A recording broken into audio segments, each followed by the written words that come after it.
Jalgpalli eurosarjades loositi täna teise eelringi vastasseise. Oma potentsiaalsed järgmised vastased said teada ka FC Flora, FCI Levadia, Narva Trans ning Paide linnameeskond. Esimesena selgusid FC Flora võimalikud vastased meistrite liiga teises eelringis, kuhu Eesti meesteklubi pääseb Poola meistri Czestochowa Rakovi alistamise korral. Loos tahtis, et selleks oleks kas Gibraltari klubi Lincoln Red Imps või Aserite Karabakh. UEFA konverentsiliiga avaringi edu korral kohtuks Tallinna Levadia Belgia klubi GAA Gendiga, Narva Trans Rootsi klubi Kalmar FF-iga ning Paide linnameeskond läheks kokku KF Skendia ning Haverford West County paari võitjaga.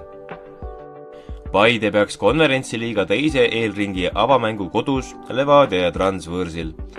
Avamängud toimuvad 27. juulil ja kordusmatšid 3. augustil.